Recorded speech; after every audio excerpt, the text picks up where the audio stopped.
Welcome to NeedleXChange, conversations on the art of thread. I'm Jamie Chalmers, aka Mr. X Stitch, and today I'm interviewing Jack Roberts, aka JPR Stitch. Jack is my first return guest, and in this first half of our conversation we dive into his daily stitch practice and the journey that became his new book. Jack shares how committing to a few minutes of sewing every day transformed his art and his mindset, and why daily practice can be such a powerful tool for any creative discipline. We talk about the highs, we talk about the struggles, and we talk about the lessons he's learned along the way. Stick around, and if you enjoy this episode, share it with a friend who needs a creative boost. For more Jack action, in fact you may choose to go to this episode first, you can go all the way back to NeedleXChange number 2, when he and I talked about his abstract machine embroideries and how all that came to be. Jack's a great guy. I like hanging out with him so much. I hang out with him again. I'm sure you'll enjoy the conversation, and I will be back next week with the second part of our chat. So until then, enjoy the show.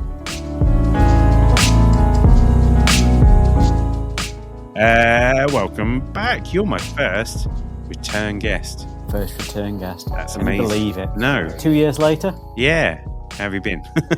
Been good. What have you been up to? I've been spending my last 2 years sewing, which is delightful. That's the dream, isn't it? It is the dream. It's been great because in so many ways nothing's changed, because I'm still just spending my time sewing calmly and enjoying the art I create. But then in so many other ways, so much more has changed, so much more has happened. Lots of exciting projects on the go. So go on. Take it. Let's talk about the book. Let's do the book first, right? The book is your baby. Okay. So I've just created a book. I say just. It's been going on for the last 18 months, but it's just happened. So part of my practice is I use daily practice as a core of my artistic way of working, and daily practice is doing something every day, no matter how you feel, no matter what day it is, no matter whether it's your birthday, whether it's Christmas Day, you're doing something for your practice. So for the last 4 years, I've made every day. I've shared on Instagram every day without fail, and it's been a kind of core of my journey as an artist. And about 2 years ago, I started making a small stitching every day.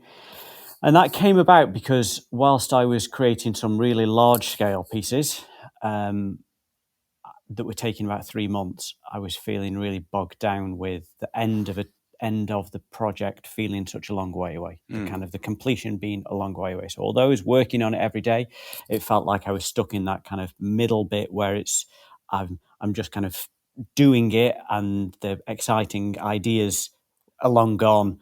I'm fulfilling it, and the end goal where it's all exciting is a long way off. So I decided to do a small stitching every day, 10 by 15 centimeters. I started as pen and ink drawings that I did on holiday. And I started one each day, and I did them for about a month. And I thought this could be a part of my practice, that actually each day I'm doing something that I start and finish, which was really nice when I was in the middle of creating something big. So I never really started as a public part of my practice. It was just more as a kind of coping mechanism for myself, as just dealing with big projects and how to deal with it. So that started, and I started doing a stitching every day. They're all abstract. So my art is abstract, stitched, heavy machine embroidery, usually quite colourful. And I soon began to see that the stitchings changed each day. And I began to find that when I was calm, they were smooth.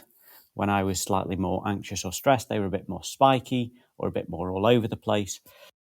And they became a daily diary of how I was feeling and my mood, and I've kept them up. It'll be in October 25 is my 2 years of doing one every single day. Right. So it's quite a big thing. So last year, after I was coming up to the end of the first year of doing them, and it's like it'd be really nice to do something with them. I combine them into sculptural towers, but it'd be nice to do something to combine them all into one place, into a book. Great. Who wants a book of 365 stitching. Yeah. Abstract ones as well, isn't it? Yeah. Abstract stitch drawings that reflect my mood for the past year. Who on earth is going to want Sounds that? like an attractive offer. Absolutely. It's going to be a bestseller, My isn't mum's it? going to love this. Yeah, absolutely. So it's like, okay, right. Well, let's put that idea on pause. So I put the idea on pause for about 3 or 4 months, and then I thought, at the time, I had a few people getting in contact with me because I was talking about daily practice on social media and things like that, saying, how do you do it? How does daily practice work? What is it about? How do you keep doing it? And I think there's a degree of stubbornness involved that once you've started something, it's like, yes, I've said I'm going to do it. I'm going to do it. So I thought, well, actually, perhaps that's the point of the book, that it's not just a book about my art. It's a book about the idea of what daily practice is, and it's there to help people to create their own daily practice. So that's I listened to the last podcast we did, and it started with it was me talking in a really long-winded answer to quite a simple question. I would just embarked on the second podcast, exactly the same long-winded answer. You're a dream guest. Yeah. Well, okay. I'll just talk, and you just sit and listen. It's great. Yeah. So it was. So the book then developed as from one side of the book, it's all about me. So there's an introduction to my practice, what I do, and why daily practice is important.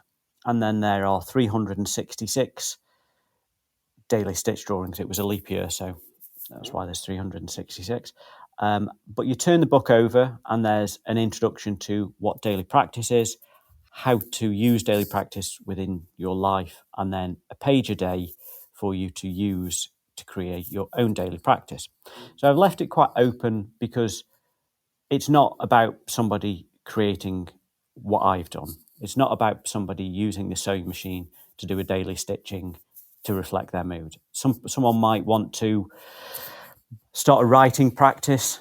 Someone might want to use it as a daily to-do list. Somebody might want to do it to write a piece of music on some staves that they draw on there every day. It might be that you go for a walk and you want to record something that you've seen on your walk every day to become more mindful. So it's about the idea of using the book for daily practice, whatever your daily practice is. So if you're a knitter, it could be recording how many rows you've knitted. It could be if you're big into exercise, what exercise you've done that day and tracking your progression. But it's the idea of having a space that helps and guides you through your first year of a daily practice. Yeah. Cool. So that's where it came from. That was the idea. And once I got the idea, it was like, okay, how do you make a book? I'm a textile artist. I don't know how to make a book. So it's been a really long-winded process of learning how to design a book, how books are put together, is it a stitched book? Is it a glued book? And all of these different technical things that have gone on. But actually, it's worked. I've enjoyed the process, and it's now complete. And it's a really chunky thing. And there's a lot of things in it that are... So the book is 10 by 15 centimetres. Every daily stitching that I've done is 10 by 15 centimetres. So it kind of fits the whole... My stitchings and the premise of where I started and the idea are kind of built into the whole book, that the stitchings are put in order.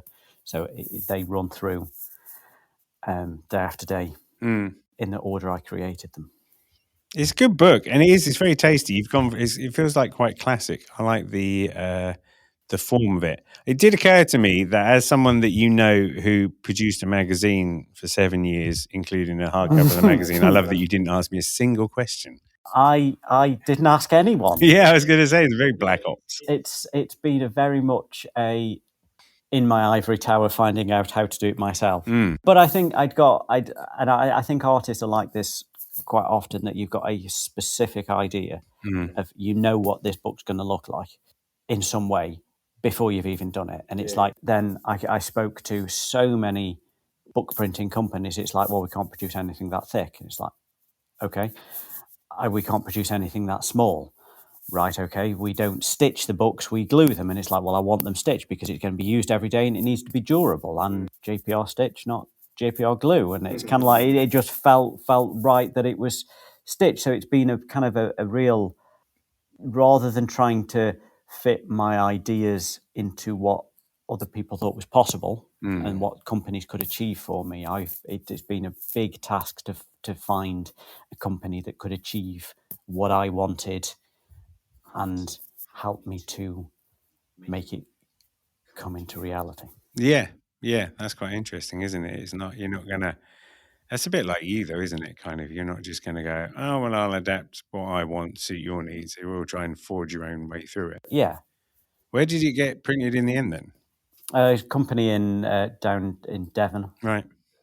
They were great, to be honest. They mainly print academic books, but they were really helpful because I've never. How do you export a PDF that's suitable to be printed as a book? I have no idea. Somebody who's produced a magazine for the last. Yeah, that's fine. It's not a sore point.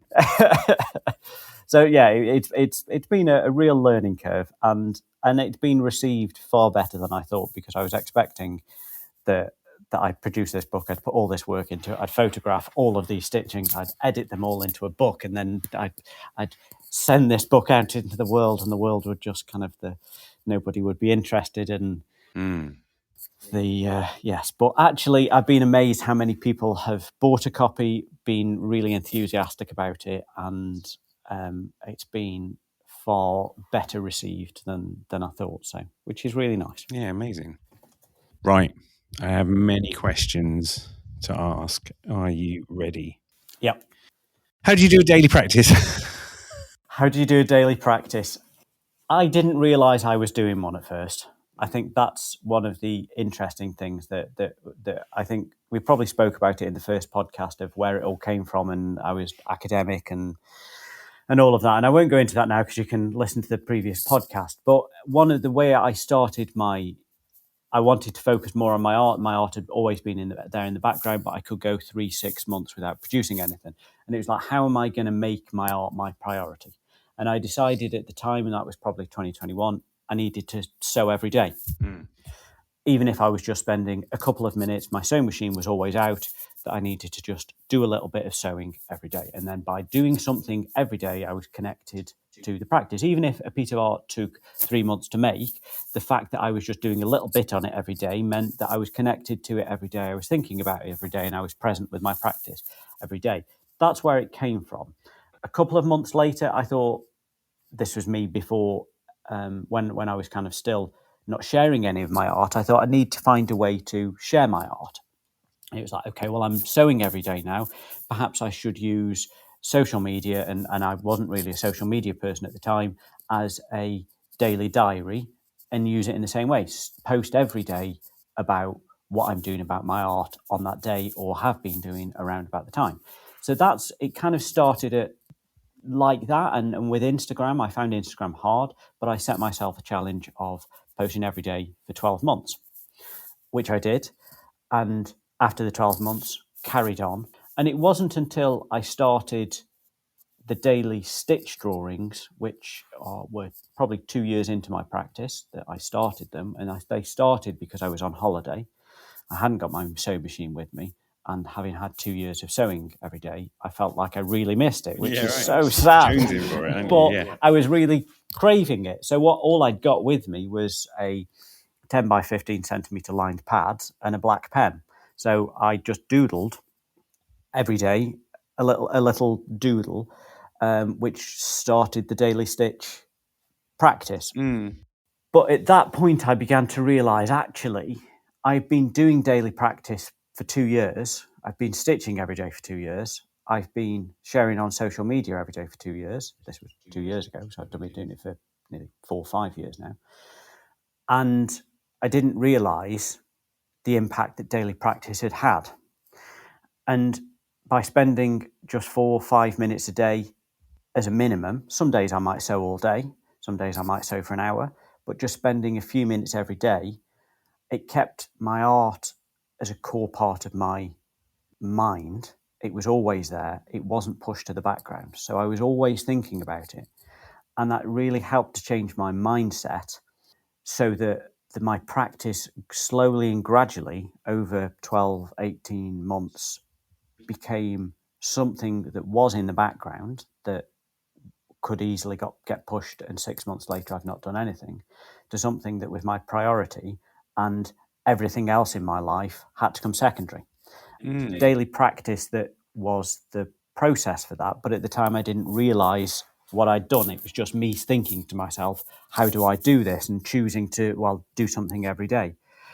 And I thought, and it's been quite an interesting observation then to look back to think, well, how important daily practice has been for my achievements, that just a step forward every day on your practice over a few year period can achieve massive things. And that perhaps the book could be other people's way in to understanding, to forming their own daily practice, to make something that they want to do a priority in their life, whatever that is, whether that is kind of mindfulness, whether that's being more present, whether that's recording what they've done, whether it's recording their achievements, whether it's artistic, whether they want to become better at drawing, so they draw every day. So it's not about telling the person what their daily practice should be. That's up to you to know what your daily practice might be, and it's almost, what's your aspiration, what's your passion, what do you want, where do you want your life to be in 5 years' time?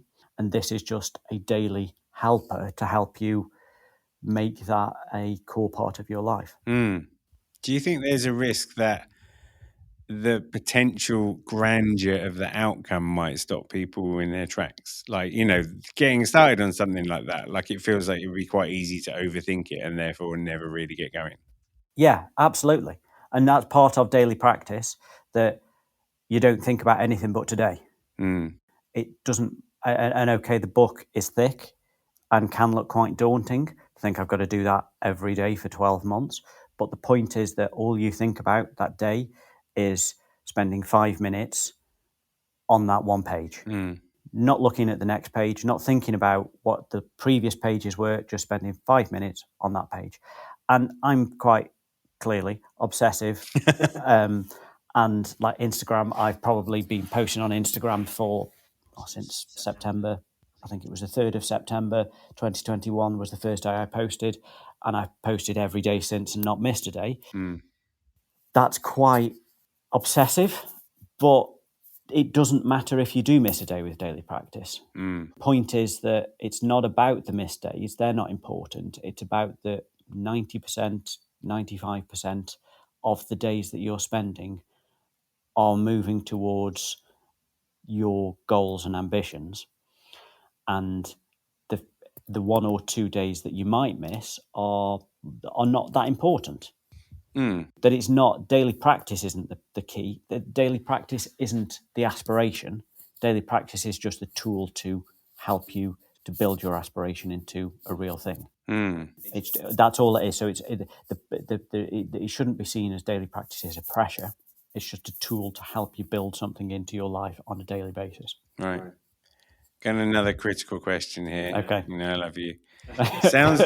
It can sound self-indulgent. Like, I remember seeing a video of someone who, like a YouTuber who was like, I get up at 6 a.m. and all of that stuff. I get up at 6 a.m, I do a nice bath, and then I meditate for 10 minutes. And then I go, I've got 2 children and a puppy, so you can write off.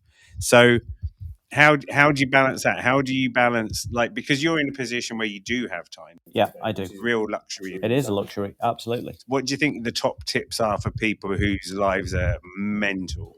I think the top tip is pick the time that works for you. It might be daily practice, but it might not be every day. It might be a weekend practice. It might be a Thursday night practice, that every Thursday night you think, well, the kids are off swimming, so I've got half an hour where I'm free, and that's the time I'm going to do.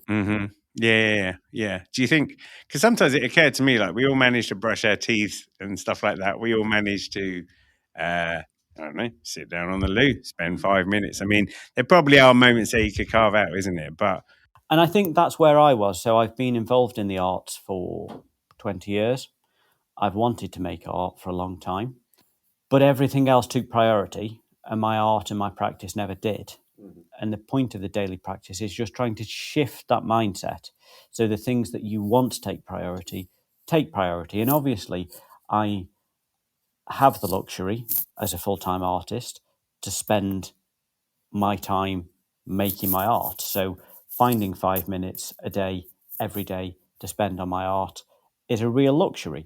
But that doesn't mean that daily practice can't fit into your schedule somehow. And I in the book, I've said think of it as kind of like daily practice plus or minus 2 or 3 days. Right. So you might think, actually, I know I'm going to be busy tomorrow, so I might do 2 things today if I'm a bit more free. Or you might miss a day, or you might miss a couple of days, or if you're going on holiday, you might miss the week. You might not want to take it on holiday. So it's just finding something that fits into your life, but it's trying to do it in a way, trying to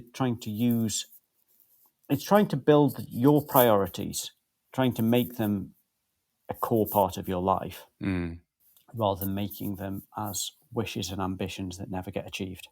And like you say, you always find time to spend 5 minutes to brush your teeth and things like that most people can find a few minutes, a couple of days a week to do something. Yeah. And maybe don't hoist yourself. Don't have too grand an ambition. It's making me think, right? Like 2 years ago, I decided to start going and doing this boot camp thing that was at 6:30 on a Monday morning. And somehow I've managed to stick at it because it works out that period of time, as horrible as it is to get up at 5:30 in the morning, that period of time does work. I get endorphins, I can handle my children in the morning.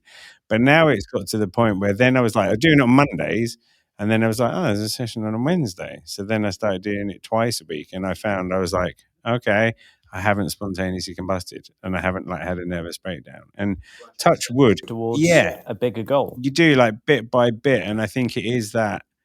So one thing I've learned from an exercise standpoint, and I always worry whenever I talk about exercise, that usually is the end of the exercise. So I'm worried that that's going to happen now. Never. But one of the things is like you get this combination of something that you enjoy, something that's convenient, and maybe something that, like in my case, it's like I don't want to let people down. I quite like the people that I do it with, so I don't want to like let them down by not turning up as if they care.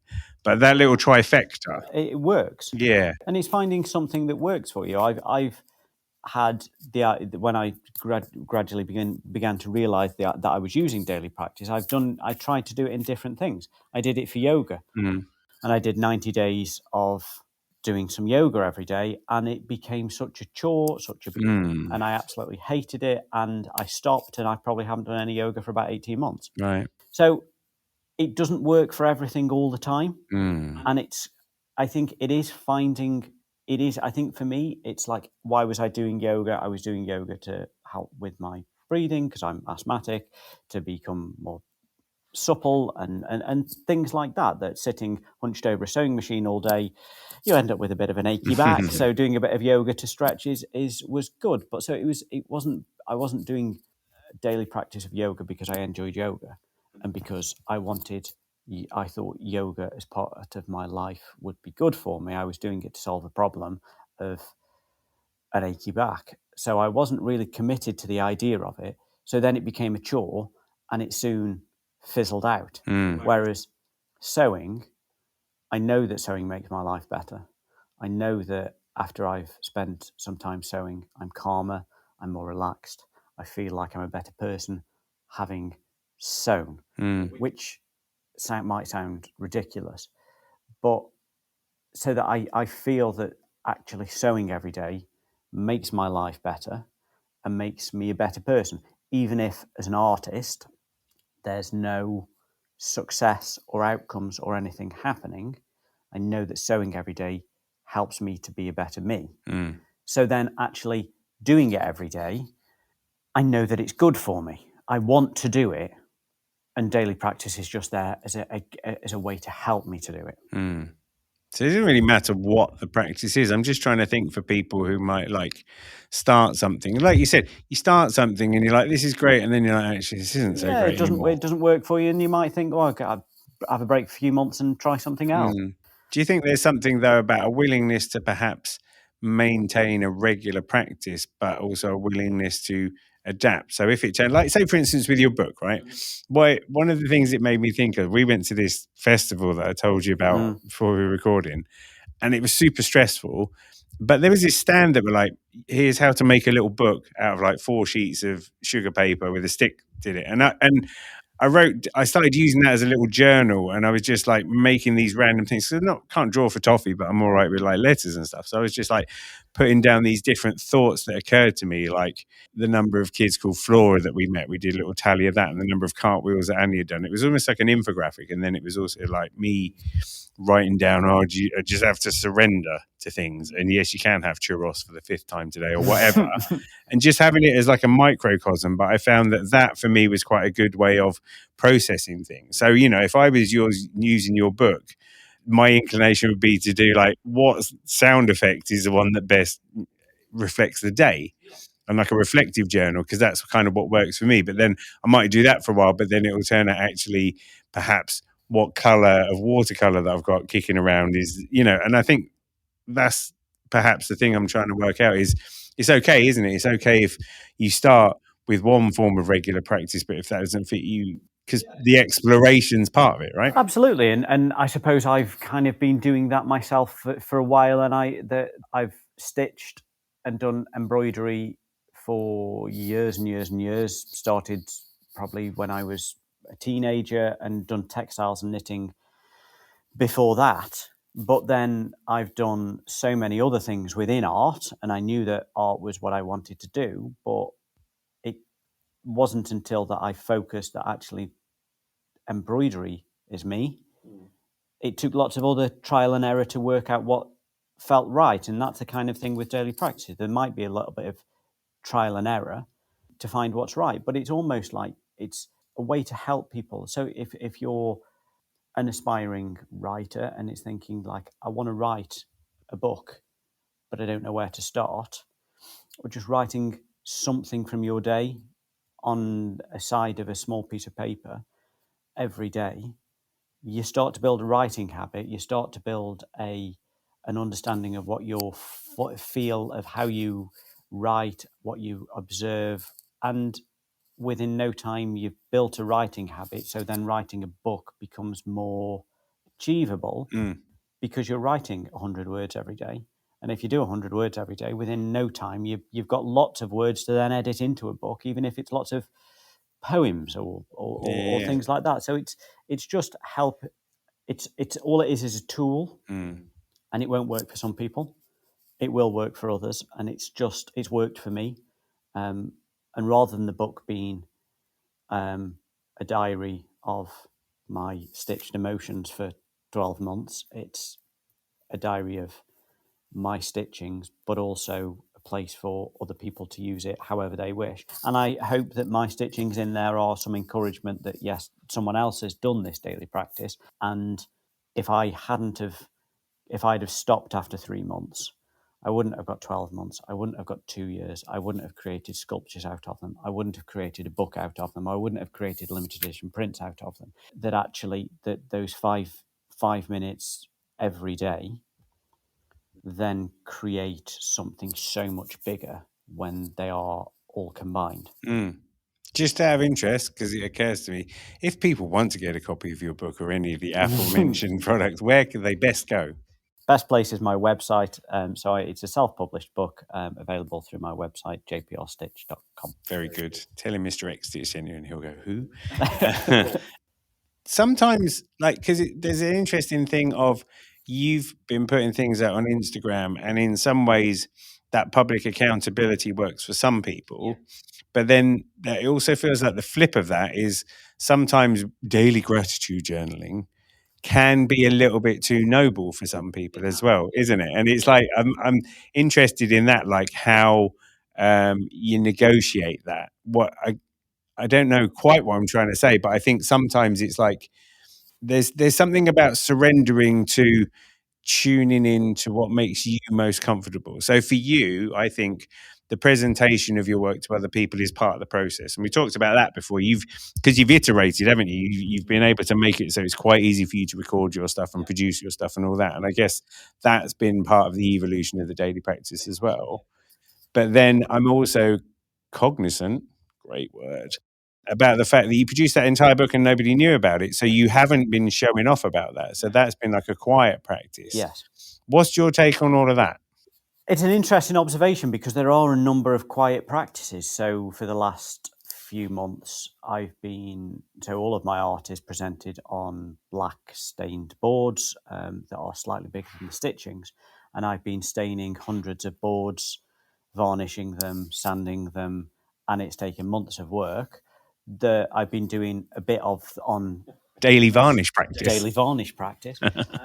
And I've shared it occasionally, but I've not really shared it that much.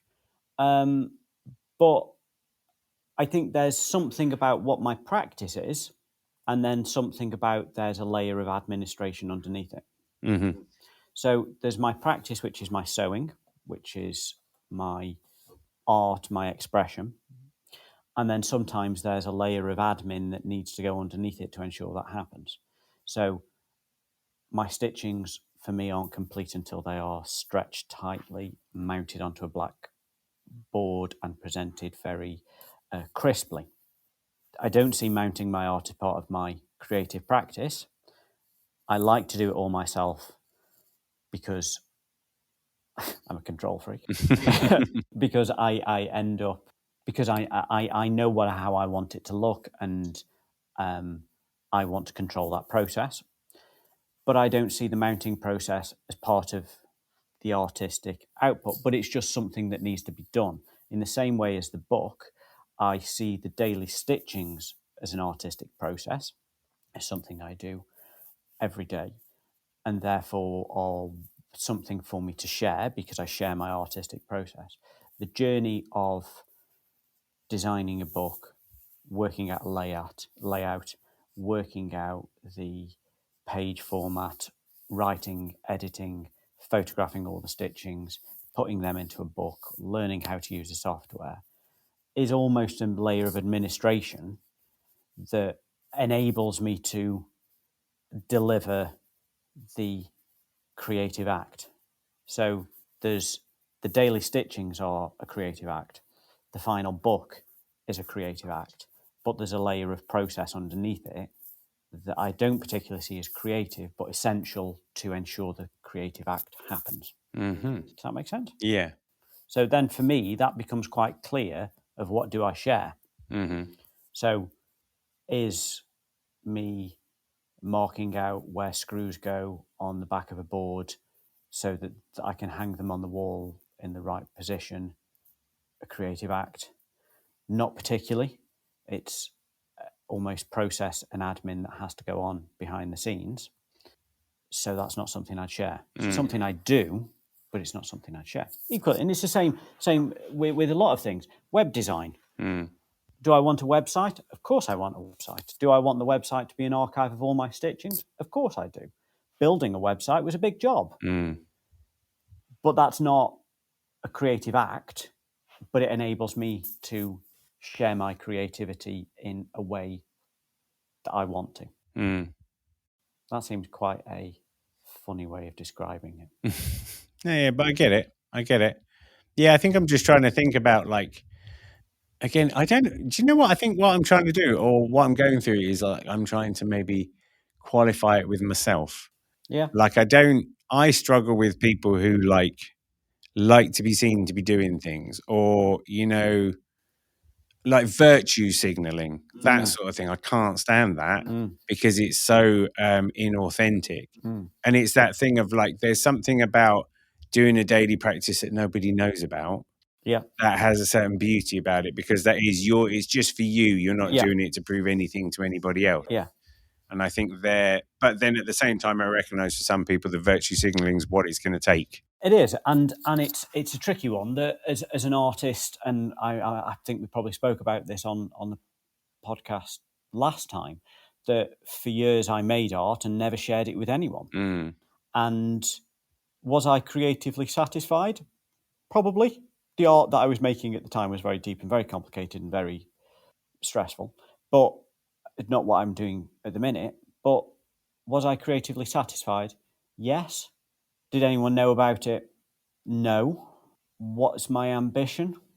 Is it to just make? or is it to make and to be recognised as an artist? And it's to make and to be recognised as an artist.